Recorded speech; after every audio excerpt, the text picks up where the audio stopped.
Hola, mi nombre es Sebastián, soy abogado y hoy te voy a seguir hablando del fundamento motor del derecho, el poder político. El poder político se manifiesta a través de normas y actos regulados, es decir, del derecho. El poder político, como uno de los tres elementos del país, se distingue de otras formas de poder social por su coactividad, exclusividad, generalidad, estabilidad, institucionalización y finalidad. El poder político está relacionado siempre con el uso de la fuerza, es decir, es un poder coactivo y dominante. Las otras formas de poder son simples o no coactivas. En las sociedades modernas, el poder político se caracteriza por la tendencia a la exclusividad en el uso de la fuerza, a su monopolio, por parte de órganos especializados. Se señala que el poder político tiende a eliminar o subordinar todas las otras situaciones de poder. Otro elemento usado para individualizar al poder político es su generalidad subjetiva u objetiva. El poder político, desde una perspectiva subjetiva, pretende ser ejercitado sobre un grupo numeroso de miembros de la sociedad política, Estado o país. O sea, la población del Estado o país es el objeto del poder político. La generalidad objetiva hace referencia al ámbito o esfera de acción del poder político, que es caracterizado por su plenitud,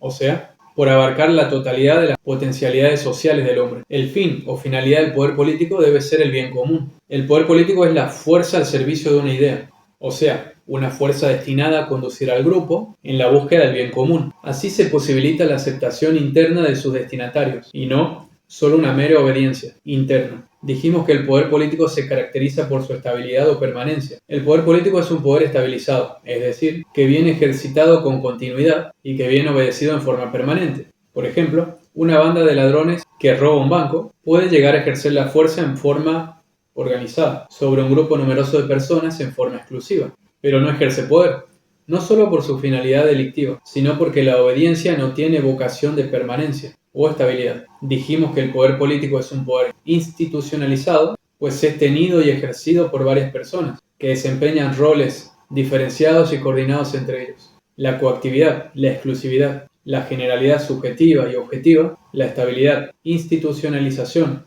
y la finalidad constituyen las características del poder político, lo cual nos permite diferenciarlos de otras formas de poder social. A partir de estas características podemos definir al poder político como el poder social que se ejerce en forma coactiva o dominante, exclusiva e institucionalizada sobre una gama de potencialidades sociales de un grupo numeroso de personas, para obtener su obediencia en forma habitual. El poder político y la soberanía.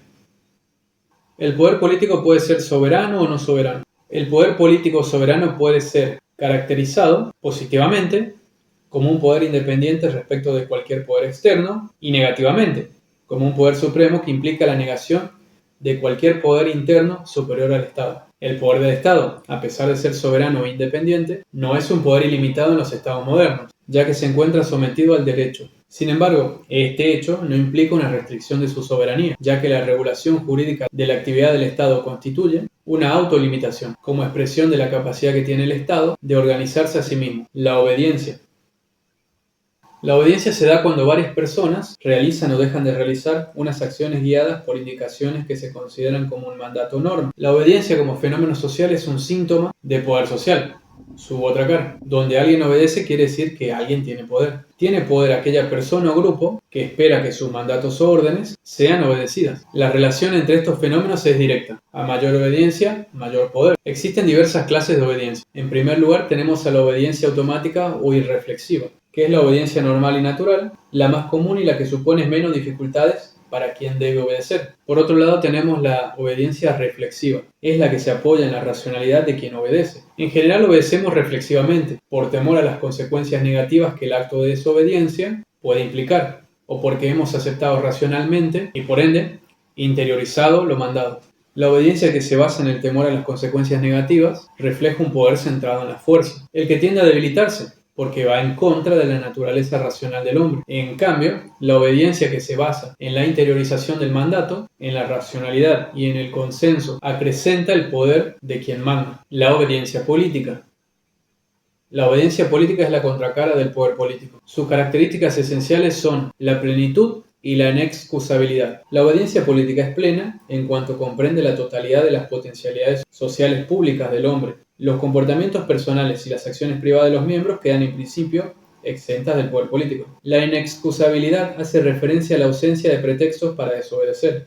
y a la posibilidad de ser lograda la obediencia política aún a través de la fuerza, es decir, la coercibilidad. Un problema relacionado con la inexcusabilidad de la obediencia política es el de la legitimidad de la desobediencia, cuando los mandatos de poder no son representativos de los valores de la persona, grupo o sociedad que los debe cumplir, es decir, cuando son estimados injustos por sus destinatarios. La falta de legitimidad o legalidad del poder político tiende a legitimar la desobediencia. Otro problema de la legitimidad de la desobediencia aparece cuando los mandatos del poder van en contra de los preceptos de la conciencia moral de sus destinatarios. La obediencia política alcanza su plenitud en el Estado moderno, pues es el único monopolizador de la fuerza, como instrumento para lograr obediencia. El poder y el derecho.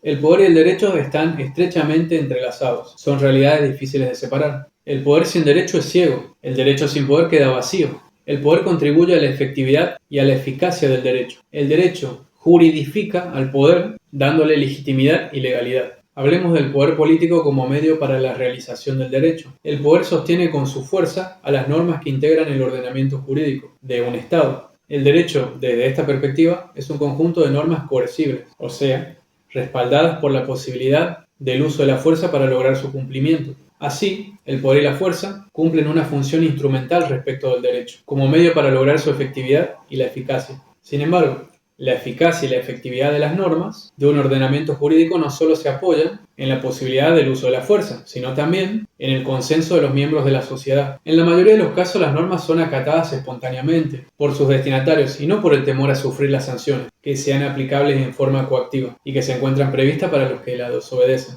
Hablemos ahora del derecho como fuente de legitimidad y legalidad del poder político. Dijimos que una de las funciones del derecho es la de legitimar y organizar el poder social. El derecho regula el quién, el cuándo y el cómo, y el cuánto del ejercicio de la fuerza por parte del poder político. Así, el derecho, en primer lugar, determina las condiciones en las que el poder coactivo puede o debe ser ejercido. En segundo lugar, el derecho señala a las personas que pueden y deben ejercerlo. En tercer lugar, el derecho fija el procedimiento que debe ser seguido en esas determinadas circunstancias y por esas personas determinadas. Y en cuarto y último lugar, establece el cuánto de la fuerza a utilizar por el poder. El derecho, al regular y racionalizar el ejercicio de la fuerza o coacción, se constituye en fuente de legitimidad y legalidad del poder político, coactivo o dominante, y cumple una función garantista, al asegurar que la fuerza o coacción solo va a ser utilizada en los modos y casos permitidos por el ordenamiento. Bobbio profundiza en la relación que tiene el poder y el derecho, desde la perspectiva de legalidad y legitimidad. En primer lugar, desde la legitimidad del poder político, nos dice que un poder es legítimo cuando su posesión está de acuerdo con el derecho. Si quien detente el poder tiene el derecho a tenerlo, decimos que el poder es legítimo, pues no es un usurpador. En segundo lugar, sobre la legalidad del poder político, nos dice que se vincula con su ejercicio. Va a ser legal si quien lo detenta lo ejercita en conformidad con las normas establecidas. La legalidad para el súbdito gobernado constituye un derecho. Es su garantía de no ser oprimido. Para el soberano gobernante es un deber. El poder ejercido sin sujeción a las normas es un poder arbitrario. De esta relación obtenemos que un poder legítimo puede no ser legal. Por ejemplo, un gobernante que es designado a través de los procedimientos establecidos en las normas del ordenamiento jurídico puede, sin embargo, ejercerlo en forma arbitraria, contraria a los preceptos de las normas jurídicas vigentes. También un poder legal puede ser ilegítimo. Por ejemplo, un gobierno inconstitucional que ejerce el poder conforme al derecho vigente. Por último lugar, hablemos del derecho como fuente del poder, de los poderes jurídicos. El derecho como normatividad se nos presenta a su vez como fuente de los poderes jurídicos. Un derecho subjetivo está ligado a la idea de poder. Una facultad jurídica constituye, como dijimos en otros videos, un poder jurídico, una posibilidad de exigir a otro que haga algo o que no haga algo. Y el poder jurídico, al mismo tiempo, supone la posibilidad de exigir a los órganos jurisdiccionales el reconocimiento y la efectivización de ese derecho o facultad. El derecho a esa acción es un poder jurídico también. Los poderes jurídicos surgen de los hechos, actos o situaciones jurídicas, a los que las normas le atribuyen la capacidad para generarlos. Los hechos de la naturaleza, como un nacimiento, una granizada, los actos jurídicos, como un contrato,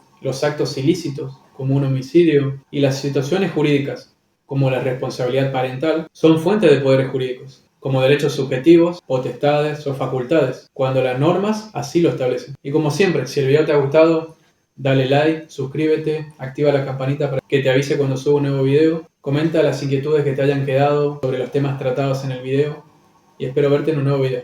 Muchas gracias.